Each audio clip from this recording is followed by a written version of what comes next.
How about Mike? There we go. Right You here can hear with me? Henry discombobulating Jones. Henry, what's going on, brother? My new microphone. Look, we're ready to do it. So let's step to it. It's a pleasure for me to be here, man. Thank you. Great No honor to problem, be no on problem. DC Mike TV. No problem, Henry. What's going on, brother? How are you? Oh man, blessed and highly favored, man. Good things are happening. Just got to stay ready, stay healthy, and just walk into the promise that's been promised to me. Right, right. Now, some of you people, may know who Henry is. Some of y'all may not know who he is. But for those who don't know who he is, Henry Jones has been ring announcing for about 32 years, almost as long as Michael Buffer. Almost 32 Almost. years, basically, since 1988. That's Long right. time he's had a handful of televised cards. He's Yeah. televised Mark Two Johnson, his most recent one, in Jerron Ennis when he fought Ray Serrano about 2 years ago. What are Yes. some other cards that you were able to do for TV? Um, you mentioned Too Sharp Johnson on ESPN. That was back in '98. Hmm. Before that, it was the old USA Tuesday night fights. That might be before your time, Mike. Yeah, Andrew Maynard. You remember that name? Andrew I do. Maynard, Yeah, the Olympic I gold do. medalist from the area. Michael Buffer became my mentor, had me on stage at Madison Square Garden. I did undercards for him, for Roy Jones, Riddick Bowe. Um, Radio City Music Hall. I was actually the first one to announce out of Radio City Music Hall when I did the undercard for Buffer. Roy Mm-hmm. Jones fought that night also. So actually, technically, I made history by being the first one to announce that night. And a couple of years ago, I went over to China and announced for Manny Pacquiao Promotions, not Mm-hmm. Chinatown, China. That was a long trip, but it was enjoyable, and they Wow. appreciated me over there, man. So we got some things coming up. There's a money group that I've joined with, and they're putting real money behind trying to get Layla Ali and Clarissa Shields sometime in 2021.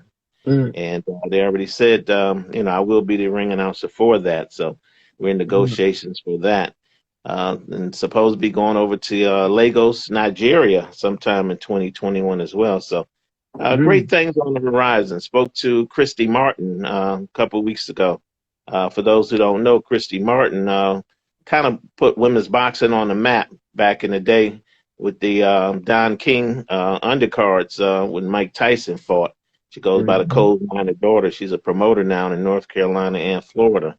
So she says she's going to bring me on in 2021 for that. So it's a full plate, and I'm looking forward to it. Mhm. As you guys just heard, he has a lot of accolades. He knows a lot of people. Henry Jones is not new to this. He's true to this. He's been doing it a very, very, very long time. So for those who don't know who Henry Discombobulating Jones is, he just told you who he was. Now, Henry, obviously 2020 has been a crazy, crazy, crazy year for everybody. Some it's been good for some, bad for others. How's 2020 been for you as far as boxing? As far as this COVID-19 is concerned. Yeah, it's tough on everybody, man. You just have to have the philosophy and spirituality about you to take lemons and make lemonade. We'll come back. We'll come back stronger. There's going to be such a demand and a Mm, market for boxing. So we're mm, looking forward to that. We just have to wait it out. Stay patient. Persevere, and we're going to be on. We're going to be okay. So I tell all the youth that I talk to, you just got to keep your eyes on the prize. mm, Tough times don't last, but tough people do. There you go. So obviously you do a lot of local cards in the area. You've done Sign Nation Sports, Corey Sanders. You've done a lot of Shabazz cards. Shouts out to Shabazz, Baltimore Yep. promoter. He's done Javante Davis, maybe Javante Davis, one of his Truck earlier fights. He's Simulator. done Malik Iceman Hawkins, I That's think, right. in one of his earlier fights. So Shabazz, another local promoter. Think about the local promoters and how they, going through this pandemic as far as with the corona. How do you feel about local promoters? Do you think they're getting hurt by this corona? Yeah, everybody's getting hurt, man. And I stay in contact with all of them. We would like to proceed and put on cars, but without a live crowd, it just doesn't make dollars, won't make sense. You Right. know, local promoters don't have the TV contract like Bob Arum and the Zone. So we have to get back to having live crowds, and they're looking forward to it as well. So everybody's optimistic about it. You know, it's a downtime right now, but we realize that greater things are on the horizon. So we've all been in contact with each other. You know, Baltimore is on the rise with their fighters. So Yeah. we expect that Baltimore and the DC fighters, they'll meet up for significant bouts. And of course, the number one we're looking forward to in 2021 is Tank against Mr. Gary Russell Jr. They'll put it right at the Capitol Arena, FedEx Field. Oh man, it'll sell out. Yeah. So we're looking forward to those matchups, and that'll bring boxing back big time, you know, very quickly. Definitely. And speaking of Javante Davis and Gary Russell Jr., obviously they had, words a couple of times. Well, not really words, but, Gary Russell's been very vocal about fighting Javante Davis. Javante Davis says that, the fight won't sell. Gary, not a big seller. How do you feel about that as far as, No, it's selling? it would definitely sell. You know, I think they're building it up so they can get the biggest purse possible, which is what they're supposed to do.